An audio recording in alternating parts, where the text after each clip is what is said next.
Damai sejahtera Allah yang melampaui segala akal, kiranya itulah yang memelihara hati dan pikiran saudara-saudara dalam Kristus Yesus Tuhan kita. Amin.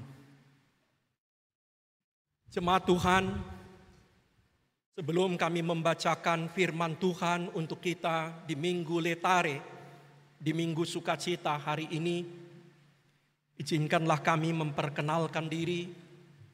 Saya Pendeta Daniel Taruliasi Harahap, Pendeta HKBP. Sekarang kami melayani di kantor pusat Piara Jatarutung sebagai Kepala Departemen Marturia. Istri saya Marta Buru Siregar, kami dikaruniai 3 orang anak. Saya merasa kembali ke akar keluarga kami. Saya ingat kurang lebih setengah abad yang lalu, mungkin 49-48 tahun yang lalu, mungkin itulah saya terakhir kali ke gereja ini, mengantarkan opung kami, bapaknya bapak, ke pemakaman dari gereja ini. Guru Kores Harahap adalah anggota jemaat GKPI Sriwijaya ini sampai akhir hayatnya. Saya besar di Medan, banyak kerabat kami di sini, banyak sahabat-sahabat masa kecil saya di GKPI Sriwijaya ini. Tapi rupanya setelah 32 tahun menjadi pendeta, saya punya kesempatan beribadah dan berkhotbah di sini. Saya merasa terhormat, merasa gembira, horas untuk kita semua. Firman Tuhan untuk kita di Minggu Letare atau Minggu Bersukacita hari ini diambil dari Injil Yohanes pasal yang ke-9 ayat 35 sampai 41. Kami akan bacakan di tengah-tengah kita. Yesus mendengar bahwa ia telah diusir keluar oleh mereka. Kemudian ia bertemu dengan dia dan berkata, "Percayakah engkau kepada Anak Manusia?" Jawabnya, "Siapakah dia Tuhan, supaya aku percaya kepadanya?" Kata Yesus kepadanya, "Engkau bukan saja melihat dia, tetapi dia yang sedang berkata-kata dengan engkau, dialah itu." Katanya, "Aku percaya Tuhan." Lalu ia sujud menyembahnya. Kata Yesus, "Aku datang ke dalam dunia untuk menghakimi, supaya barang siapa yang tidak melihat dapat melihat, dan supaya barang siapa dapat melihat menjadi buta." Kata-kata itu didengar oleh beberapa orang Farisi yang berada di situ. Dan mereka berkata kepadanya, "Apakah itu berarti bahwa kami juga buta?" Jawab Yesus kepada mereka, "Sekiranya kamu buta, kamu tidak berdosa. Tetapi karena kamu berkata, kami melihat, maka tetaplah dosamu." Sampai demikian pembacaan kita. Saudara-saudara, saya berharap kita punya kesempatan membaca kisah penyembuhan orang buta ini satu pasal. Yohanes 9 ayat 1 sampai 41. Nanti kalau saudara-saudara pulang ke rumah, bagi yang belum membacanya, sempatkanlah membaca kisahnya secara utuh. Sebab yang kami baca tadi hanyalah penggalan penutup dari kisah penyembuhan orang buta sejak lahirnya itu.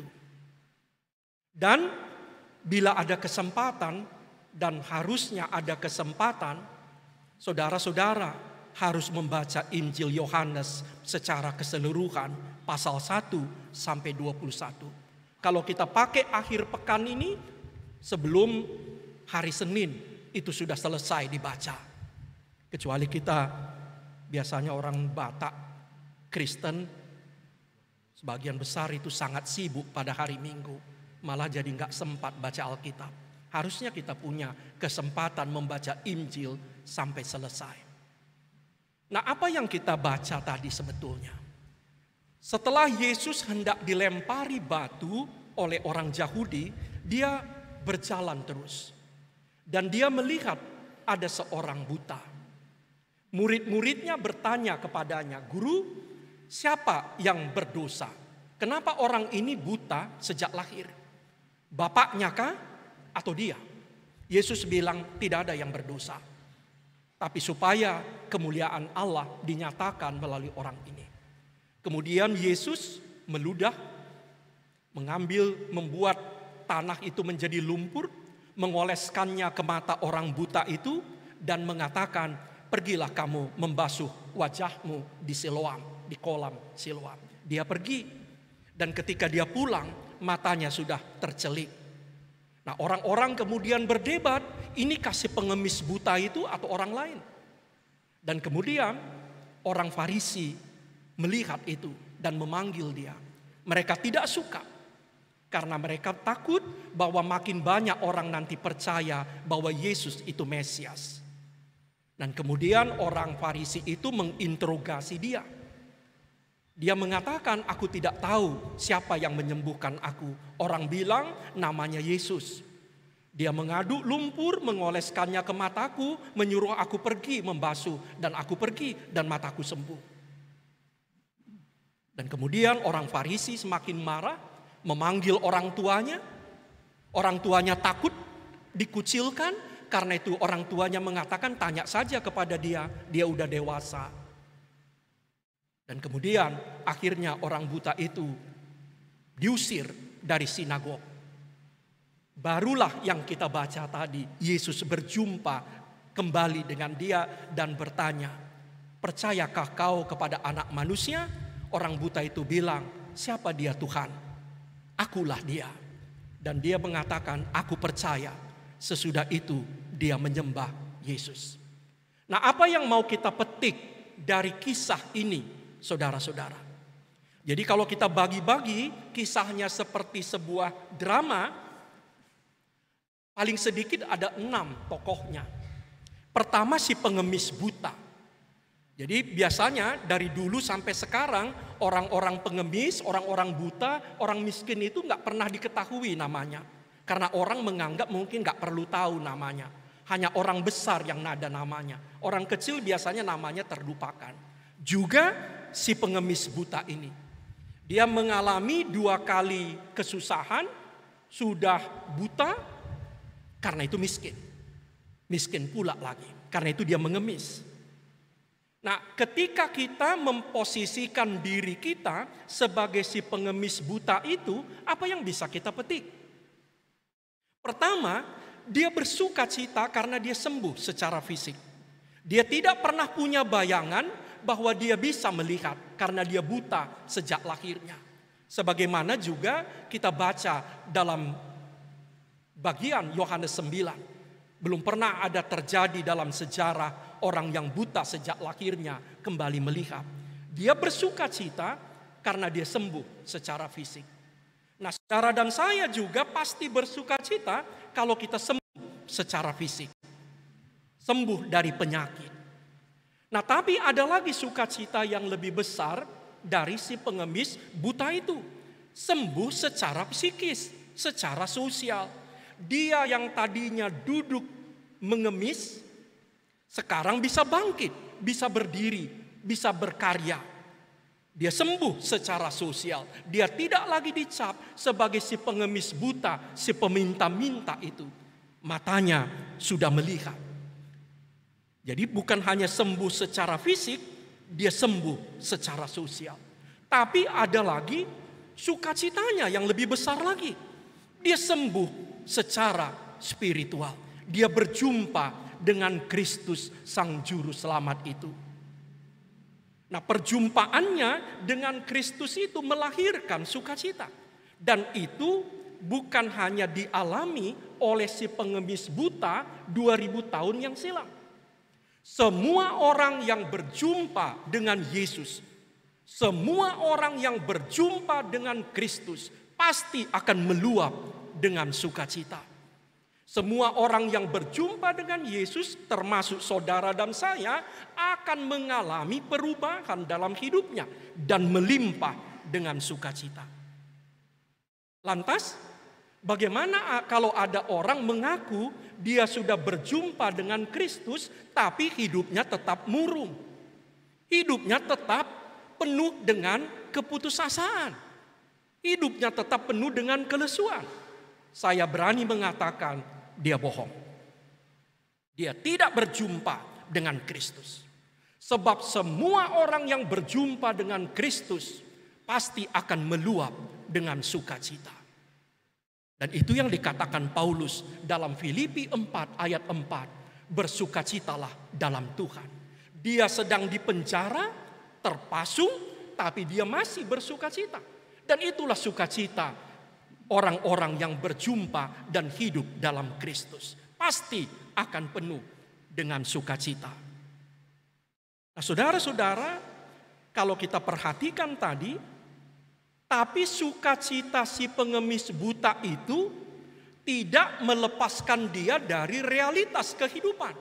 Sebetulnya dia menghadapi sebuah problem baru sesudah disembuhkan Tuhan. Apa itu? Dia dikucilkan, diekskomunikasi, diban dari sinagog, dari rumah ibadah orang Yahudi. Jadi orang Yahudi itu mirip dengan komunitas Batak yang kadang-kadang sangat suka mengekskomunikasi orang. Pokoknya salah kayak ekskomunikasi. Dia punya problem itu.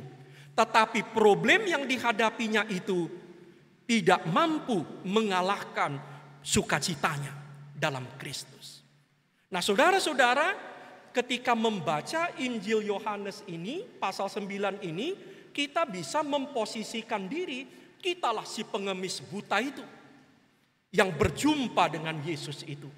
Dan pasti kita akan bangkit, kita akan sembuh, kita akan kuat, kita akan bergerak, kita akan berkarya, dan hati kita diliputi oleh kebahagiaan. Sekali lagi kami mengatakan, semua orang yang berjumpa dengan Yesus, semua orang yang mau percaya dan menyembah Yesus, pasti hidupnya akan penuh dengan sukacita. Bukan hanya nanti, sekarang. Bukan hanya di sorga, tapi juga di dunia. Dia akan melimpah dengan sukacita. Walaupun seperti sepengemis buta, kita masih tetap hidup dalam realitas kita. Nah, tapi kita bisa juga melihat dari tokoh yang lain. Kalau tokoh orang tuanya itu mirip-mirip, kita bisa melihat dari para murid Yesus. Nah, apa yang terjadi dengan para murid Yesus? Ketika mereka melihat si orang buta, murid-murid Yesus itu sibuk berdebat. Siapa yang berdosa? Kenapa orang ini buta sejak lahir? Mereka sibuk dalam perdebatan teologis yang tidak ada ujungnya. Harusnya mereka berkata kepada Tuhan, Tuhan, apa yang harus kita lakukan kepada orang buta ini? Apa yang bisa kita bantu? Mereka tidak ke sana.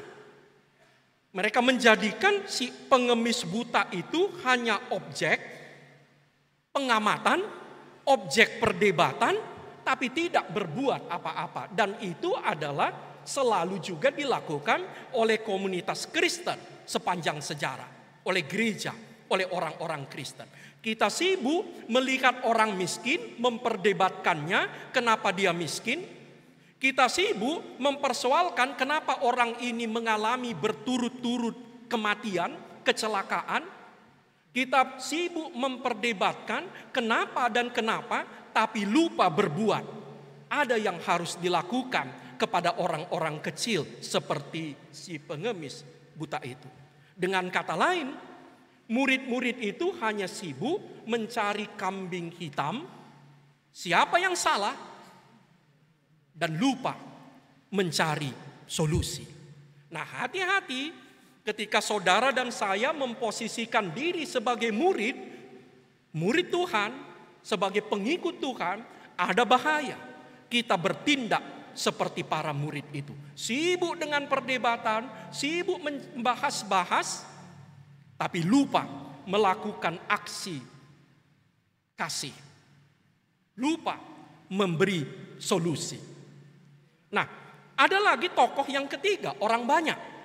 Nah, orang banyak ini macam ada tetangga, ada kebetulan orang yang melihat. Apa posisi mereka dalam kisah penyembuhan ini? Mereka adalah para penonton. Mereka adalah para pengamat. Mereka adalah para komentator. Mereka melihat ada terjadi mujizat, seorang yang buta sejak lahirnya disembuhkan oleh Tuhan, dan mereka memposisikan dirinya sebagai penonton. Nah, enak itu sebagai penonton. Sebagai penonton kita tidak perlu bertanggung jawab. Sebagai penonton kita tidak perlu berbuat apa-apa, kita cuma menonton. Tapi sebagai penonton kita juga tidak mendapat apa-apa kecuali sekedar hiburan. Sebagai penonton kita juga tidak mendapatkan apa-apa kecuali sebagai hiburan. Nah, saudara-saudara, banyak juga orang Kristen memposisikan dirinya sebagai orang banyak ini. Ada terjadi peristiwa-peristiwa besar yang dilakukan oleh Tuhan, mereka memposisikan dirinya atau kita, sadar atau tidak sadar, memposisikan dirinya hanya sebagai penonton, sebagai pengamat, sebagai komentator. Tidak terlibat di dalam peristiwa pekerjaan Tuhan itu. Nah, saudara-saudara, hati-hati. Hati-hati. Orang Kristen punya bahaya memposisikan dirinya sebagai penonton. Saya tidak mengkritik kalau Amang, Inang, terutama para inang, hobi menonton drama Korea. Silakan saja. Dua putri saya adalah penggemar drakor. Boleh saja. Atau drama-drama yang lain. Tapi hati-hati.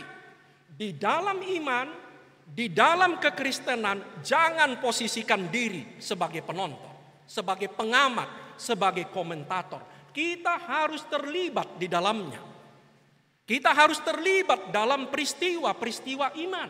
Kita harus terlibat dalam penyembuhan. Kita harus terlibat dalam pemberitaan firman. Kita harus terlibat dalam kehidupan gerakan Tuhan. Jangan sekedar menonton, mengamat, dan kemudian memberi komentar. Nah, ada tokoh yang keempat, orang Farisi. Nah, orang Farisi kalau kita baca nanti pasal-pasal sebelumnya, mereka sudah sangat membenci Yesus. Nah, karena mereka sudah sangat membenci Yesus, apapun yang dilakukan Yesus pasti salah di mata mereka. Nah, hati-hati. Kalau hati kita sudah diliputi kebencian, apapun yang dilakukan orang, mau siapapun orang itu, mau pendeta, penatua, tetangga, orang tua, saudara, eda, simatua, harumain, pasti salah. Karena apa? Kebencian itu menutup mata kita kepada kebaikan.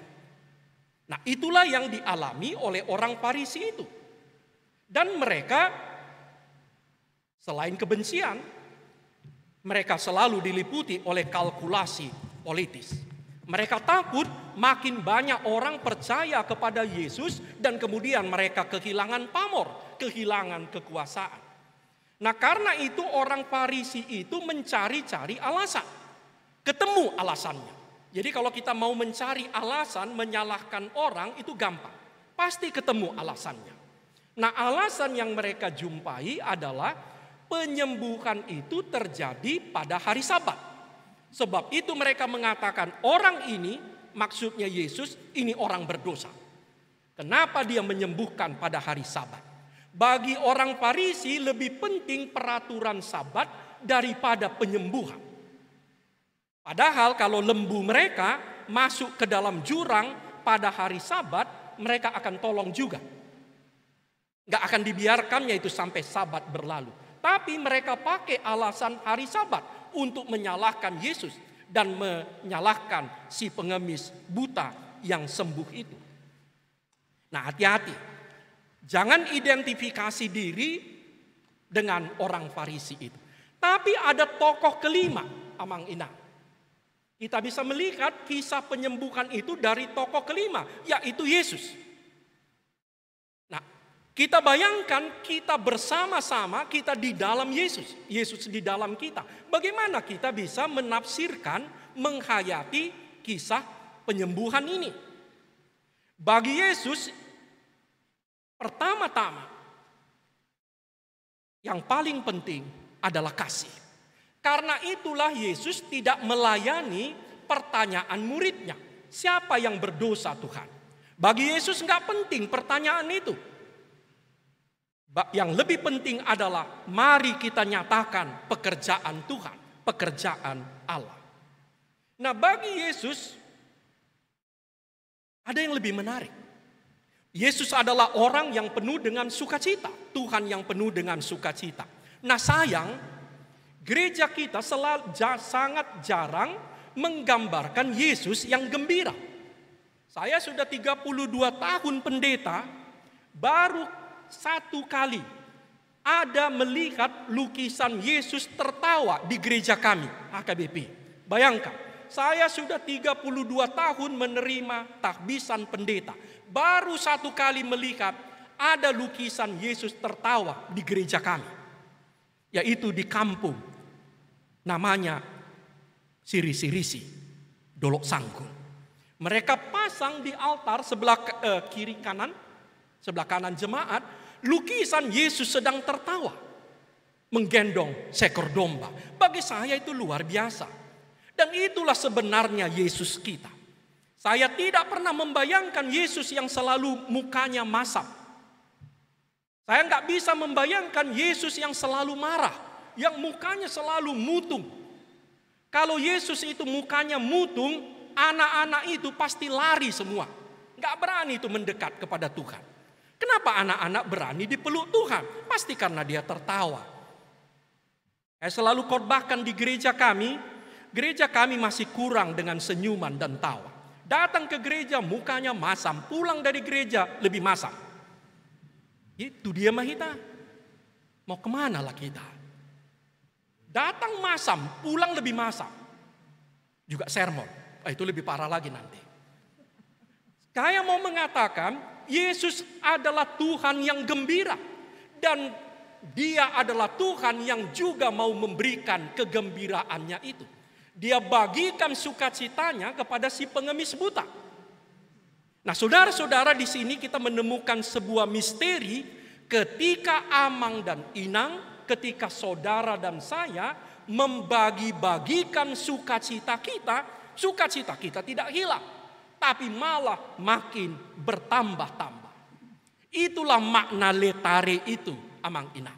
Kalau tadi Amang Inang perhatikan mulai dari votum introitus, selalu ada ajakan bersukacita.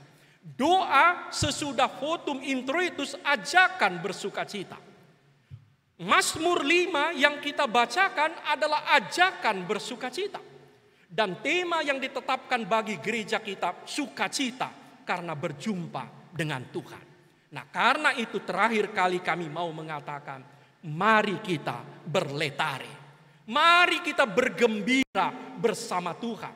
Mari kita melakukan cinta kasih dengan penuh sukacita bersama Kristus yang telah mati, tersalib untuk kita dan bangkit kembali menjadi pembela kita. Amin. Terima kasih Allah. Kau kumpulkan kami di gerejamu ini untuk bersekutu dengan Engkau. Terimalah nyanyian pujian kami. Terimalah doa-doa permohonan kami.